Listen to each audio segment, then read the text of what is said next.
go.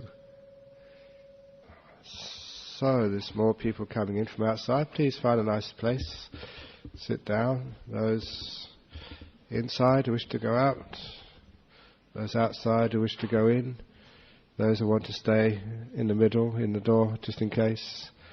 Wherever you wish to be, please find a place of comfort.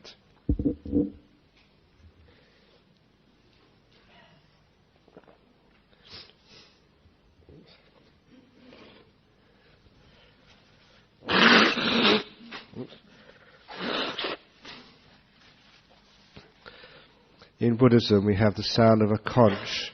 It's supposed to be very, very Buddhist. We haven't got a conch here, so I'm blowing my nose instead. I've been on a Dhamma tour of Malaysia and Singapore and Cambodia, so sometimes I give too many talks, and that's why I can come back with a cold. But never mind. This evening's talk is going to be on a subject which I was asked to talk about in Malaysia a couple of times, and it was on the subject of Buddha nature or original sin. Now, I never chose those topics when I was in Malaysia. The lay people chose those subjects, and they just gave it to me to talk on. And in particular, that topic, Buddha nature or original sin, it starts to contrast two aspects. One which is found in Mahayana Buddhism, called Buddha nature, and the other one which is found in Christianity, called original sin. And I think they really wanted me to try and praise one religion at the expense of another, but I decided not to bite, because I know that that's not the way to actually to teach and to encourage and to inspire, by putting down someone or some path and praising your own. So instead of contrasting those two things, I decided to give them a different angle and to teach about Buddha nature and original sin in a way which hadn't been taught before. But first of all, I want just to explain what those two things mean, just in normal religion. In Mahayana Buddhism, there was a concept called Buddha nature, which said that every human being, and many other beings as well, have the potential to become fully enlightened, have the potential to be Buddhas, as if there is always some seed of purity in everybody, in even the worst of criminals, in even the most terrible of rapists or murderers. There's always something good there, a seed which they call the Buddha nature, something which can eventually grow into an enlightened being. It's a very wonderful concept in traditional Mahayana Buddhism, because it means that no one should be thrown away, that no one is that bad that they should be discarded, that even the worst of people have Buddha nature inside them somewhere, some seed, some potential of the very, very best. And it also means that in each one of us there is that seed, that there is that potential of the very, very best. And in opposition to that, in some religions they have an idea of original sin, that basically you're completely hopeless, you're sinners, you're terrible, you're hopeless, and the only way to sort of get any salvation is through the help of somebody else or some other authority. That's usually the way Buddha nature and original sin is contrasted, but I put it in a different way, because what Buddha nature really means is the nature of awakening. The Buddha actually means the awakened one, the wise one, the peaceful one, the compassionate one. It's something which awakens. And original sin, I put in something which is really bad, terrible, which needs to be thrown away and rejected. And instead of talking about this with people, with beings, I started to turn it around and talked about original sin and Buddha nature with the experiences of life. Because sometimes we have experiences of life, especially the difficult ones, which we think, as it were, are originally sinful, are terribly bad, are really awful experiences, which we need to get away from, solve, throw away, reject, run away from, because we think they're inherently bad. And I was pointing out that instead of saying they are inherently bad, terrible, something we have to reject, that every experience of life, especially the painful, the unfortunate ones, has got Buddha nature in, that they have the potential to awaken you to wonderful qualities such as peace, compassion, understanding, patience, even enlightenment itself.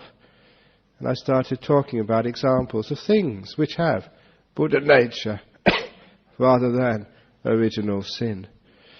For example, that one of the experiences I had while going over to Malaysia and Singapore and Cambodia, people always were asking me to come and do some chanting for people who are sick. That's part of my job, and of course that actually chanting actually works. I've seen it work. It's been proved to work in experiments which were done in universities in the US recently, which was actually reported in Time magazine. Chanting actually improves a person's health. I should actually do some chanting for myself sometimes because I've got a cough. It only works for others, so you guys have to chant for me, okay? But in particular, that one day I went to visit a young Malaysian girl in her 40s who had terrible cancer of the lungs. And she was amazing because her story was that she was in the hospital being ventilated, and basically the doctors given up all hope on her and took the ventilator off, expecting her to die within 1 or 2 days. And she'd been going for 3 or 4 months, and one of the most beautiful, peaceful, happy people you could ever have the privilege to meet. Even though that her body is breaking down and she's in obvious discomfort and pain, she has a continuous smile on her face. And talking to her exactly what she was doing. And she was saying that she could use that cancer which she had as a wonderful opportunity to awake to the Dhamma. She was saying, or rather I was saying, that for her, that terrible cancer which brought her so close to death, within 1 or 2 days of death according to the doctors, even that cancer had Buddha nature rather than original sin. Do you get the meaning here? Because original sin, it's cancer, it's terrible, it's bad, it's hopeless. Let's get rid of this. It's originally sinful, inherently evil, terribly, terribly bad, and whenever we come across it, we're afraid, we want to annihilate it, we want to get rid of it, and we never realize that some of these things have Buddha nature inside of them. They've got the potential to awaken us to wonderful truths about life. Her particular way was very much her meditation, of staying in the present moment, every moment. She had to be in the present moment, because if she allowed her mind just to go off into the expectations for the future, it would be fear that she couldn't breathe. Every breath could have been her last. And of course, you know what it's like when you're afraid. When you're afraid, you tense up. When you tense up, the whole body goes into spasms. When you go into spasms, you can't breathe at all. So often, it is the fear and the tension, made of controlling, which causes the things to go wrong, terribly wrong, really wrong, even can kill you sometimes.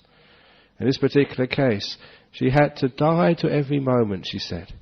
Every moment which came into her mind, she'd rejoice in it, that she was alive, and then she would let it go immediately, not knowing whether the next breath would come in or not because of her terrible lung cancer.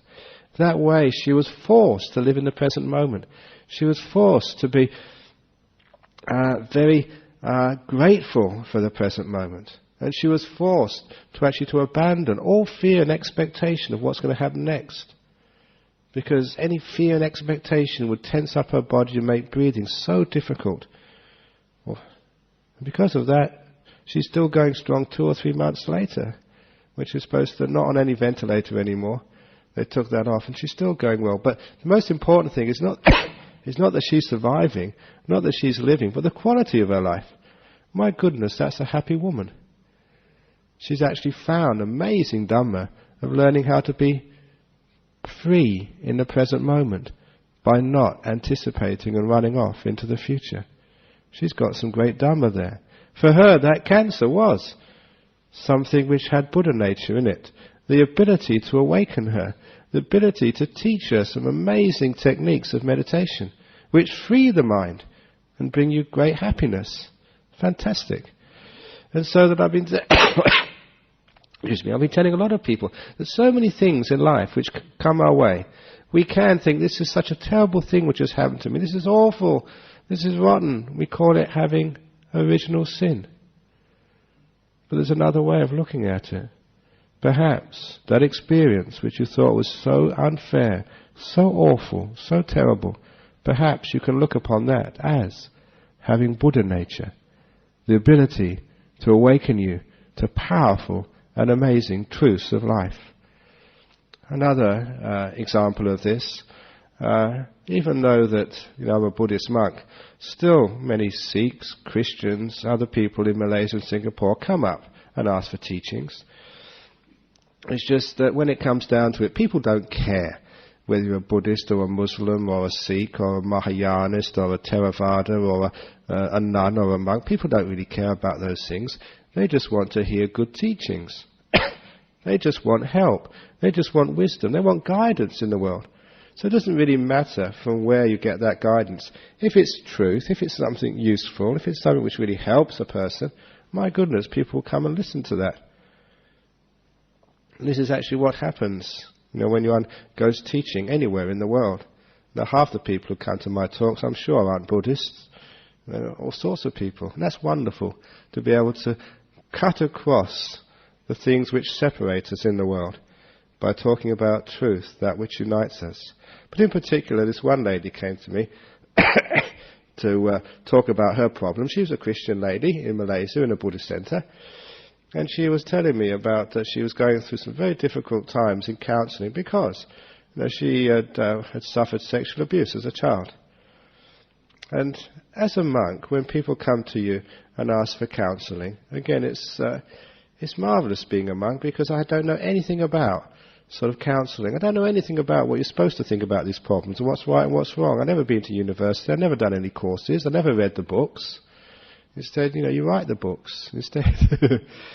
And so I don't know what I'm supposed to say, but what I always do is actually to check the person out, to feel their personality, to feel what the real problem is. So it's one of the techniques which I learned from Ajahn Chah. You never answer questions, you answer people. You answer the person. So when they ask someone, you ask a question or they're talking to you, you never listen so much to the words. You're listening to the person who's saying those words. And that's why that every person you treat differently. Every person you can relate to in a completely separate way. And this particular person, I checked her out very quickly, summed her up, and I started to really play with her fear and with her negativity to what happened to her. And I started saying to her, it's the most wonderful thing that's ever happened to you, being sexually abused as a child. So that thing has got Buddha nature. That thing has got the opportunity to teach you amazing truths about yourself and about life. Instead of looking at it as original sin, which is something evil, something terrible, something bad. Poor me, this should never happen to me, and I'm going to get angry at those people who did this to me. This is such a scar on my life. This is a terrible burden I have to take in my life. This is such a blackness of my happiness. Instead of looking at it that way, I said, it's the most wonderful thing that's ever happened to you. And straight away she looked at me as if I was crazy. And sometimes I am a bit crazy in that way because I look at things in a completely different way, a weird way, a way you're not supposed to look at things. Even at funerals, and I was the first person probably, certainly in Australia here, who tells jokes at funerals. I like to rebel. You're not supposed to do that, are you? But I do that all the time. Again, I still remember that first time. It's one of the great experiences of my life. If ever I write my autobiography, or someone else does it, I'm going to include that the first time I told a joke at a funeral. You've all heard that joke many times. If you haven't, you can get it from someone else. I'm not going to tell it here. But what I'm going to say is I still remember just the funeral director standing at the back looking at me, and as soon as he figured out I was telling a joke, his face contorted. He was in great pain. He was in fear because you're not supposed to do that, and he was supposed to be in charge of the funeral. Perhaps they wouldn't pay him, if I messed up the funeral service by telling a joke.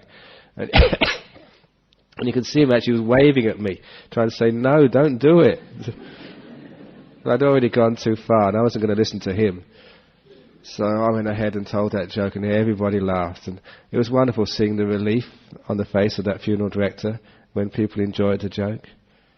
And ever since then, I always try and tell jokes at funerals. Because I ask everybody, whether it's in Malaysia, Singapore, or Australia, I ask them, do you want me to tell a joke at your funeral? And everyone says yes. So it's just the person who's dead. They're the ones who should decide how the funeral is performed. So it's great telling jokes. Because even death has Buddha nature. Especially. But let's go back to that lady who was sexually abused. I said, that's got Buddha nature there. That's an amazing fertile ground for gaining selflessness. How often is it that we take those experiences of our life and we sort of say, that's me, that's mine. We can't let that go from the past. We actually claim it to be ours, our personal possessions. Rather than allowing that to teach us that the longer you hold it, the longer you worry about it, the longer you actually make that a huge burden on your life, the longer it will take to heal. What one needs to do, obviously, is to let go of that past, learn from it. And it's a powerful way to learn. My goodness, somebody's really hurt you. So why? Why do people do such things? You can actually learn there's just the stupidity of human beings, going for sensuality, for greed, for what I want, and not really thinking about the effect on other people. Do you do that? Of course, everyone does that, in great ways or small ways. They did it in a great way. But are you capable of doing that? That experience has the Buddha nature, to awaken you to your own defilements, to awaken you to your own potentials of greed, of hatred, of stupidity. Because each one of us has those potentials. Each one of us, as they say, but for the fortune of circumstances, who knows whether we could follow that path and lose our sense of control, either through drugs or through alcohol or through just the stress which we place upon our lives, so we don't really know what's right and wrong. Our mind is confused and dazed by the pain of life. Is that possible for you to do things wrong? Have you ever done anything really wrong? So it's an opportunity for us to really learn about the effects of our actions. And so we can learn that if that hurt me so much, my goodness, I'm never going to allow that. I'm never going to allow myself to hurt somebody else in that way. That's actually the story of my own father. Because I never met my paternal grandfather, because apparently he died in Liverpool in the Second World War. At first I thought it was because of the bombing, but we found out recently that he died of tuberculosis, possibly because of the poor conditions in that city during the time of the Second World War. But my father never really told me so much about my father. My father never told me much about his father, my grandfather, except whenever he mentioned his name, please excuse me, but my father always called him a bastard. Because he would just come back drunk every night and just get out his belt and just beat any kid who came in his way for no reason no reason at all. And also start beating his mother. My grandfather's wife, my grandmother. And he said he suffered physical abuse. He saw his mother being beaten as well. And he said that taught him something. He taught him that whenever he made a resolution, he told me, that whenever he would get married and have children, he would never ever lay a finger on them. And that was the case with my father. It was my mother who was a disciplinarian, not my father. He would never touch us. I think it was because of that experience, growing up with a very violent father. It taught him, that experience had Buddha nature. It awakened him to the real responsibilities to a wife and to children, and how it should be dealt with. It was so bad in his house, it was so terrible, so hard to live there, that it taught him a powerful lesson about kindness and love. And you all know that he was the one who told me that story about loving kindness. metta, the door of my heart will always be open to you, son, no matter what you ever do in your life. That's what my father told me. And that was a person who'd been physically abused all his life from his own father. He never beat me. All he said to me was, son, whatever you do in your life, the door of my heart will always be open to you. So you can see that he used that experience of physical abuse. That had Buddha nature for him. Because it had the ability to awaken him to know what's right and what's wrong. It had the ability to awaken him to the hurt and harm which can be done, and the compassion and kindness which can replace it. He actually learnt from that. He grew from that. And that's why you can say such experiences had Buddha nature.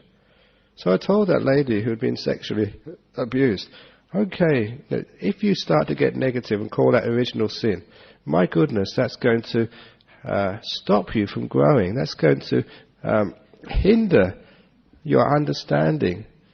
That's going to stop you developing your spirituality as a person who has inner happiness and can give that happiness to others. So I said to her, look at that thing as a wonderful experience, an experience from which you can grow and learn. And once you've learned such things as patience, forgiveness, and kindness and respect for other beings, whether they are your children, or whether they are dogs or cats or cockroaches, what other beings in the world, learn respect for them. And then you can take that experience as wonderful fertilizer for your spiritual life. And you'll find if you make use of that, you can be such a wonderful person. You can learn compassion, you can learn understanding. And most importantly, that you can be some person who can actually really counsel those who have been sexually abused and show them a different way out. Because you've been there, you've known what it's like.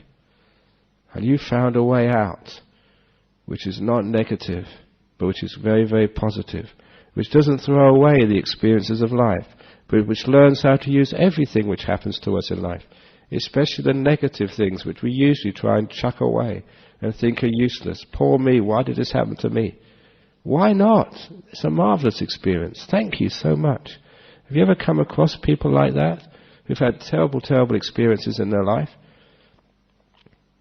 And you think, my goodness, if that happened to me, that would be awful, that would be terrible. But they've used those experiences. They've learned, they've grown, and they've become wonderful people. Those experiences have got Buddha nature, not original sin. If they're original sin, they just need to be thrown away. They're like devils and demons which we have to somehow exorcise from our lives. But they're Buddha nature. They are pregnant with awakening, pregnant with wisdom. Amazing things can grow from this. So this is why there's even sexual abuse, we can say, has Buddha nature, the ability to teach us a very, very powerful lesson, if we're up to learning from it. And certainly in traditional Buddhism, we have things like old age, sickness and death. These were the traditional guiding principles for the person about to become the Buddha, who taught him just amazing truths about life. And these things weren't to be, as it were, to be shunned, to be pushed aside, that we don't get old. We just become senior citizens, don't we? We don't die, we just pass away. We don't really get sick, we're just not feeling ourselves today. So isn't this the case? We try and shunt aside old age, sickness and death.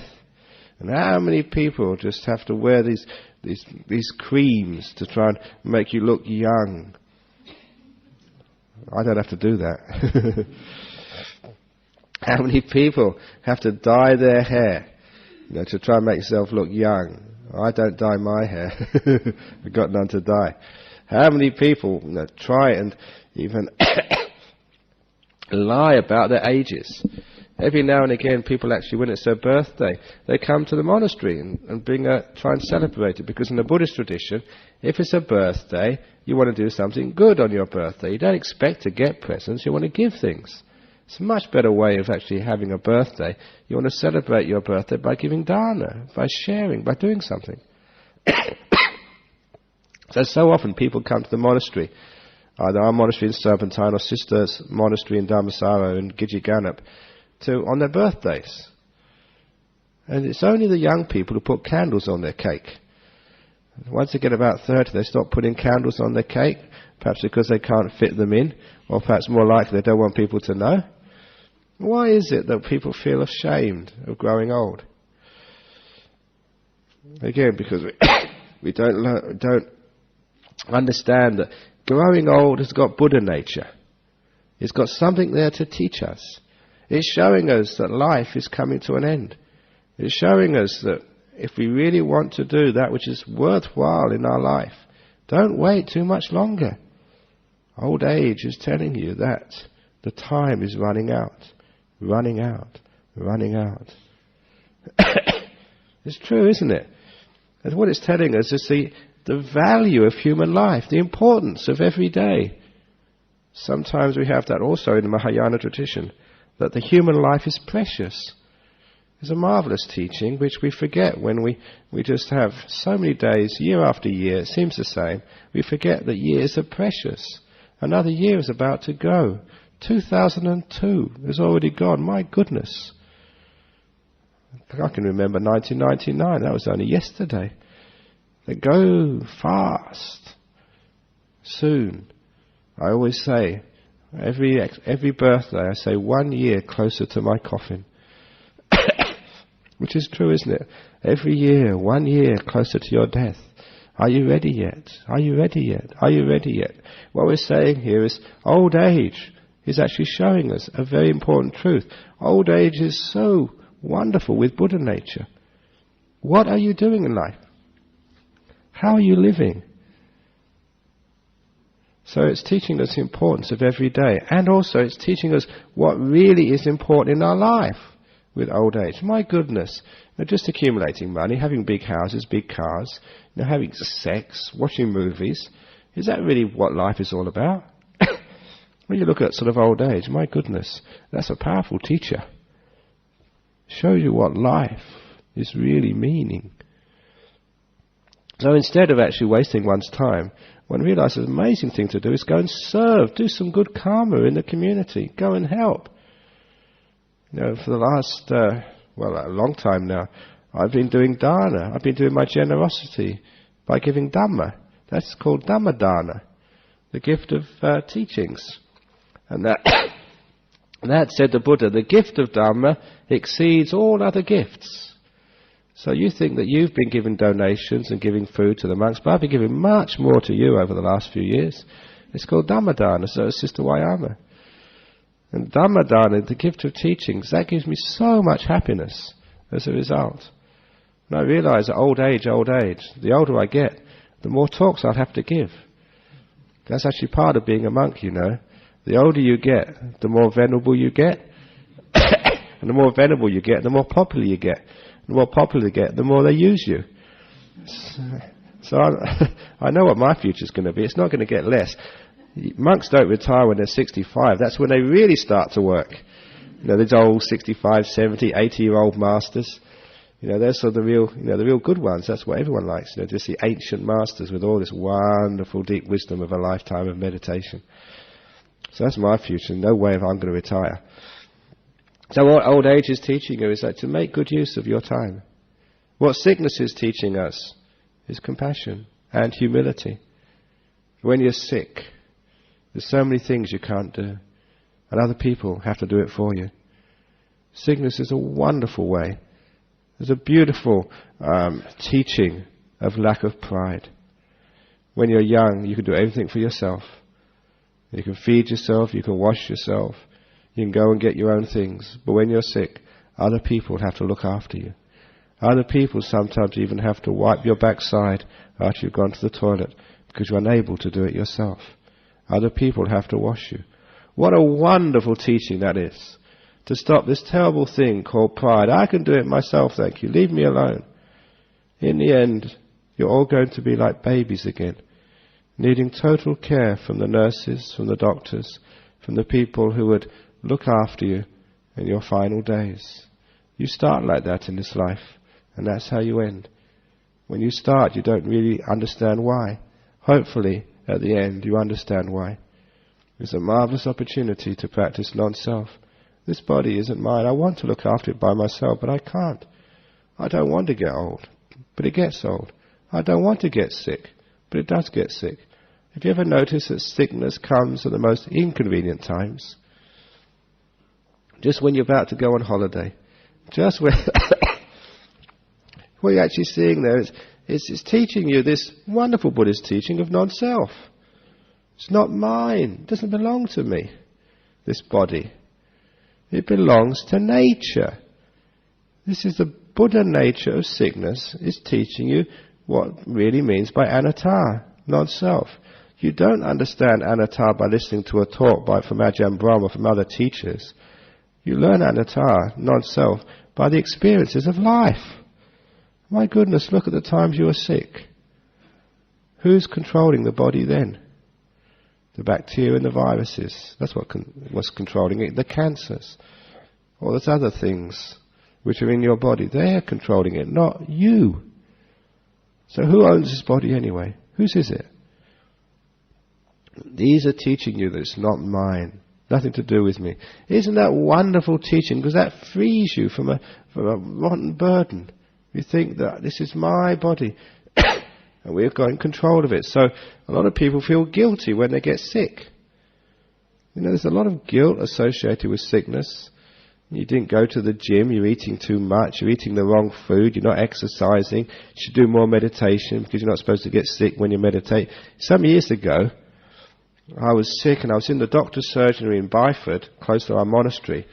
At that time I was teaching meditation in a prison, in Carnet prison farm, regularly every week.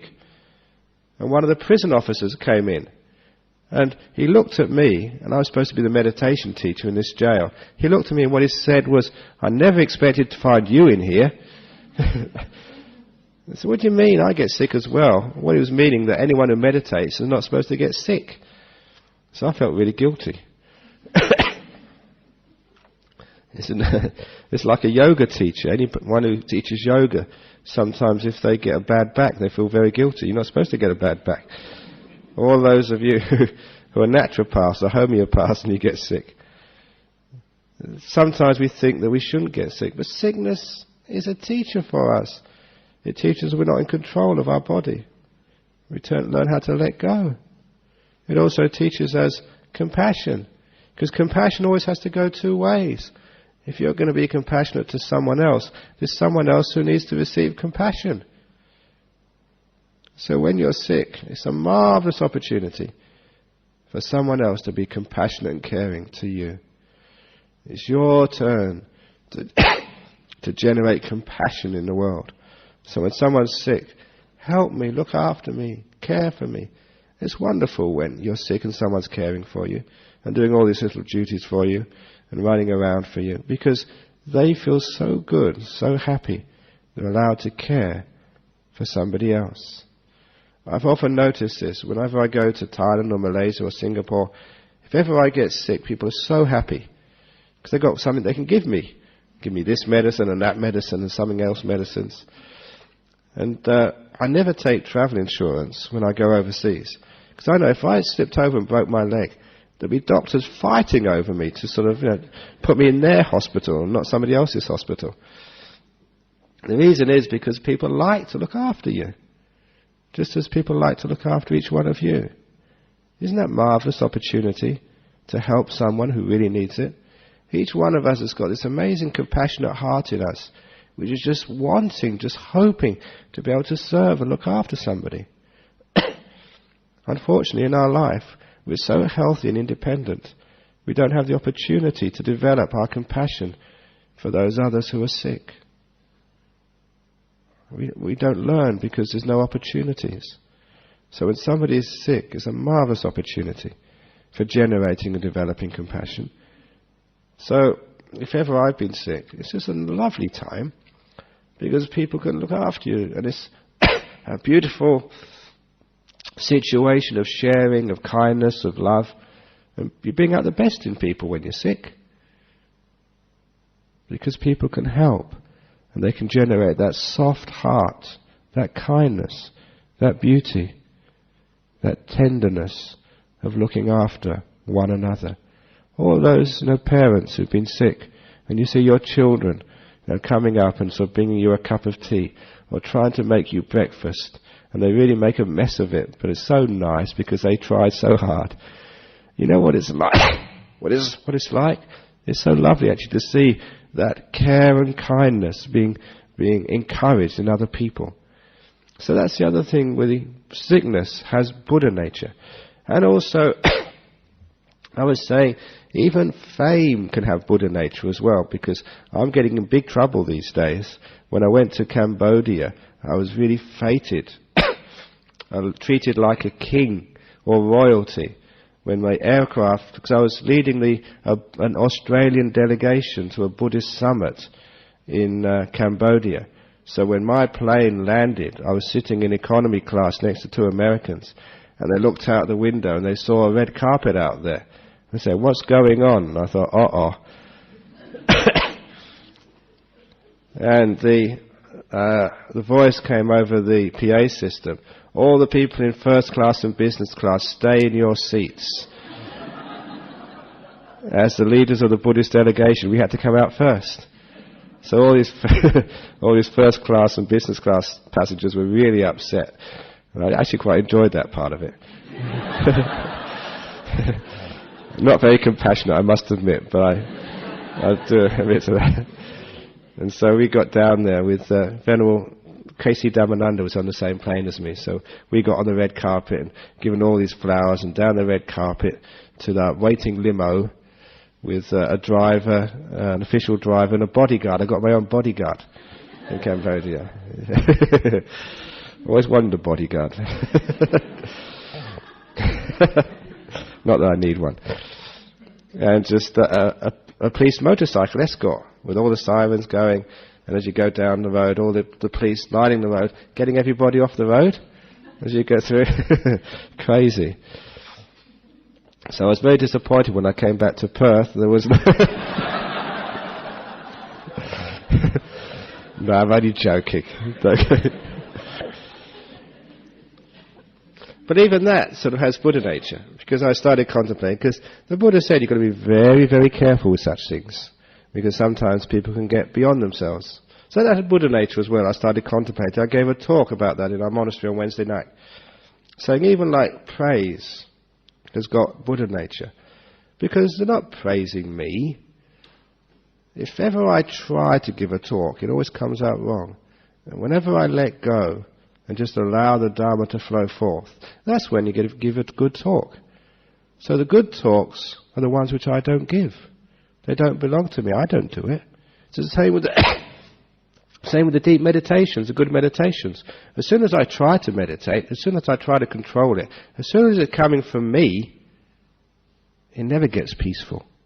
It only gets very, very still when I get out of the way. So, all of my good meditations, they're not done by me, because if I try and do them, it doesn't work. All the great talks, if I try and do it, it never comes out well. So if I'm being praised for the talks or for the meditation, it's not something I did, nothing to do with me. When I do it, it goes wrong. When I get out of the way, it goes right. So I realize the Buddha nature of fame, it's not me who's being famous. I didn't do it, nothing to do with me. What's really famous is the Buddha, the Dhamma and the Sangha. The triple gem, the truth, the Dhamma. That's what gets on the red carpet, not Brahm. So when you actually start to see it this way, you understand where praise comes from and where blame comes from. Because you get both in this world. You get praise and you get blame. The higher praise you get, the more blame you get. The more times I give talks, the more times I have to put my foot in my mouth and say something wrong. And that's just the way of things. And certainly living in a place like West Australia, wearing robes. So often I remember in the early years, people shouting out, "Get a proper job, you bludger." That was at me. So you get really both, as well as it's almost like a life of extremes as a monk. You get fated and meet kings, And then sometimes you have to work like a dog just pushing wheelbarrows, or just cleaning out sort of the gutters of the monastery. I always used to call that life in the gutter in my monastery in Thailand, my monastery in Australia.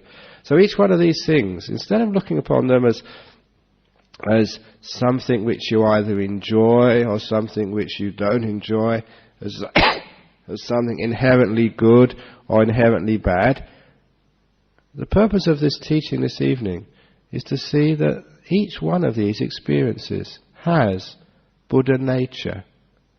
They have the opportunity of awakening you to something which is very profound, very deep, and very truthful.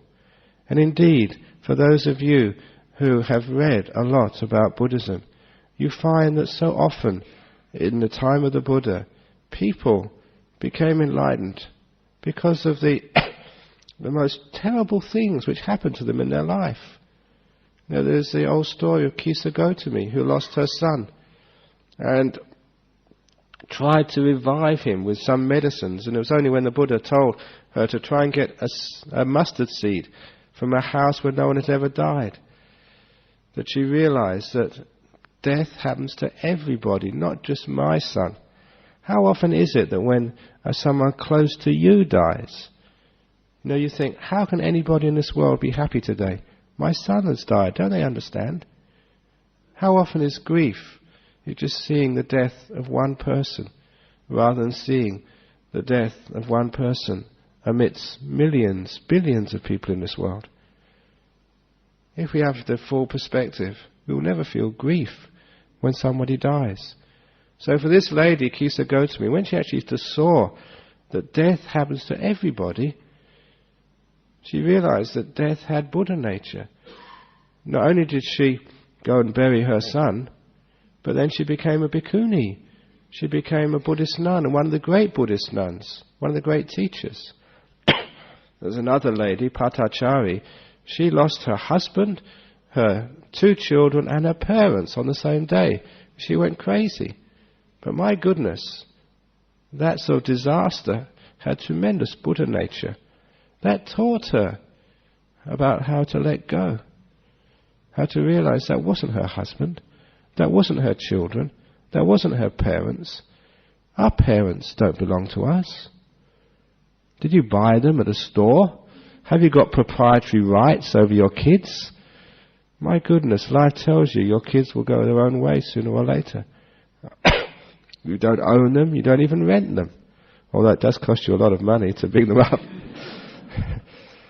What we're actually saying here, that these aren't ours.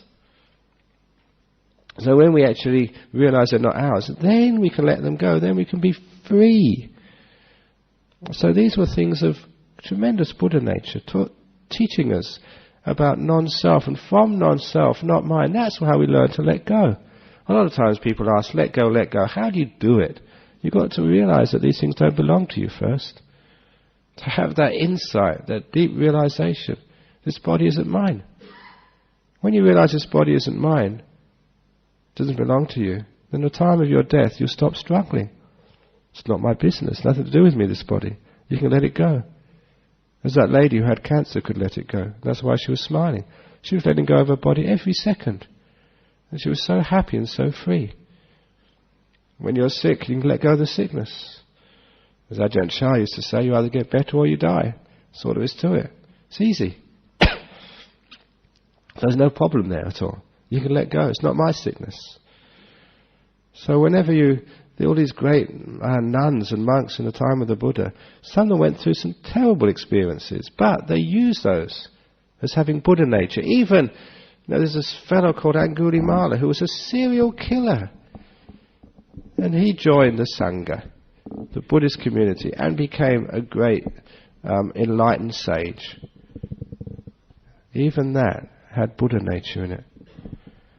So what we're saying here is all those experiences of life which you have to deal with, especially the ones which you think are hard to bear, which are difficult, which even society says is really so hard and so rotten, stop for a moment and say, are you considering those as original sin? Something terrible, terrible, terrible which has happened to you, which is completely devoid of anything useful, and it can only be consigned to some rubbish bin somewhere? Or can you look at these things as having Buddha nature? Wonderful teachings from the wise Buddha himself, teaching about real life, not life in the movies, not life as you think it should be in the magazines, but real life, life as it is. He's teaching you something. And if we take those lessons on board, if we make use of all the experiences of life, the good experience, the pleasant ones and the unpleasant ones, my goodness, I think we'll understand what Buddha nature truly means. Buddha means the awakened one. They're awakening you to truths such as non-self. They're awakening you to truths such as impermanence. My body is going and it goes so quickly. All that is mine, beloved and pleasing, will one day become separated from me. An obvious truth which we sometimes forget. Buddha nature is teaching us the law of impermanence. Buddha nature is teaching us what's important. Buddha nature is teaching us how to be free. Buddha nature is teaching us how to be happy. No matter what's happening in your life, no matter what's occurring, even in the worst of situations, the great wise ones can be happy no matter what. You've seen that, I've seen that. I've seen that in Malaysia recently. I've seen that in a woman who was dying of cancer, smiling all the time. A happier woman than I see anywhere in this room here, looking at you lot. And she was dying of lung cancer. So, this shows you what Buddha nature really means, what original sin is. It gives us another way of looking at what happens to us in life. Instead of getting negative about it, make use of it. Rather light a candle than complain about darkness. Whatever happened in life, happens to you in life, the good and the bad. Get everything out of it you possibly can. As one of my teachers said in my early years, there's no such thing as a bad meditation. There's no such thing as a bad experience in life. All of these things have Buddha nature. So don't push them aside. Okay, that's the talk for this evening on Buddha nature and original sin. So, any questions or comments about the talk? Yes?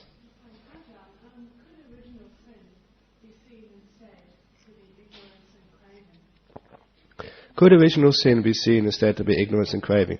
Very much so. In fact, one of the monks in Malaysia would say there's no such thing as original sin, just original delusion, original stupidity. And that's very easy to see in our lives. Because when we look back upon our lives, so much of what we did, so why did I do that? Because we don't really see clearly. And some wise person comes along and they show us a different way, and we realize that why did I give myself so much problems and difficulty? You know, like crying over somebody who's died. You know, even grief. That is one of the great original stupidities of our age. Certainly where I grew up in Thailand, you didn't see grief. It just wasn't there in the villages of northeast Thailand. They had an understanding, you know, which hadn't got the delusion and stupidity of grieving for someone who's died. It doesn't help at all. Who does it help? You know, when one cries over someone who's died? No one at all. It's quite obvious. It's one of those human emotions which is obviously one of the most useless. The person who dies doesn't want you to cry. It doesn't help. So it is. Original sin, original delusion is what we say in Buddhism. So it's not that you're bad, because original sin gives this terrible sense of guilt. There's something wrong with you. But if it's delusion, you know that delusion can always be sort of healed just by turning around and seeing correctly. So original delusion gives hope for healing. And seeing Buddha nature in the negative things in life means that all these things you think, these terrible things happen to you, you actually can make use of them And you become a better person as a result. That answer your question? Any other questions this evening? Yeah, yes. Sorry, I'll get the yes out soon. Yes. Sorry? What did Jesus contribute to this world? Hot cross buns? That's just a joke. Sorry. And Christmas cakes. No, it's very difficult to know because the historical Jesus is so hard to pin down. But certainly, this is Christmas time. And what Christmas time is, one good thing about it is like peace and goodwill to all beings. That's a marvellous little emotion at this time of the year. And certainly that's part of the message of Christianity. So that's part which we could celebrate in any religion. Peace and goodwill. I rang up my brother on Christmas Day, and we started getting into an argument about whether Mr. Bush should invade Iraq or whether he shouldn't. You know my sort of stance upon that. I'm a pacifist. And so after getting this argument, I said, hang on a bit, I'm going to really be a pacifist and give in. Because peace and goodwill to all beings, including you, brother. So at least it stopped an argument between me and my brother in England. So it's peace and goodwill towards all beings. At least can't we do that at least for one day of the year? For all days of the year. Why not just one? Why not all days of the year? So I think that's one thing which, that I'm not quite sure from the historical Jesus, but certainly from Christianity. And Christianity is very, very strong on actually doing something compassionate, not just talking about it. Because sometimes, you know what Buddhists do. May all beings be happy and well, may all beings be happy and well. But when it actually comes, to doing any service to someone, like going to the hospital and just volunteering, or actually, going and sort of helping an old people's home, how many of you actually do that? Instead of just saying, may all people be happy and well, may all beings be happy and well. So it's one good thing about sort of the Christians, actually they really get out and do things. I think a lot of Buddhists do that as well, but we don't make a big song and dance about it, and we don't sort of have sort of Buddhist, we do have actually Buddhist hospitals and Buddhist schools and Buddhist old people's homes. We also have Buddhist orphanages as well, which reminds me that this evening is the last day for actually, we're having a collection over this Christmas period for the Buddhist orphanage in Bangladesh. Little orphanage, orphans, I think it's orphan girls and boys, I think now, in Bangladesh, one of the poorest countries in the world, and these are Buddhists who don't get much help from the Muslim government in Bangladesh. And again, Judy has been over there to see the place, to check it out. And one thing we can guarantee, that every cent which is given actually goes to the orphanage. And you can see the pictures in the back there. What they go for is to buy bags of rice, or like candles, or like beds for the kids to sleep on, or pens. They're not chandeliers or huge offices with computers for people to administer this. This is really basic, down-to-earth survival. So those of you who wish to join in the Christmas spirit and actually do some good charity, not just say may all beings be happy and well, but actually do something about it. There's a little bowl in the back there for actually to help out. A little orphanage in Bangladesh, which our Buddhist Society here has been supporting. How many years now, Judy? 5 years we've been supporting this place. You can see little pictures of the kids in the back there. So that's one thing which we can do, one thing which we can learn from people like Jesus, being kind, being compassionate. It doesn't matter if you can't afford it and you have to walk home, because walking home and being broke has got great Buddha nature. I don't have to walk so far to go home, I live here. Okay, any more questions before we finish off today? Okay, let's finish off today now. So we have some, thanks again for coming. I gave a short talk today because I have got a sore throat, because I have got a cough and a cold from coming back from Malaysia and Singapore, doing a lot of work. Whenever I do go overseas, it's not holiday. It's work. From before 7:30 in the morning till just before 10 to midnight usually I get back to my room. So 7 days, 8 days a week usually, 7 days a week, all the time I'm away. But it's Dhammadana, and it's very wonderful to be able to serve the community.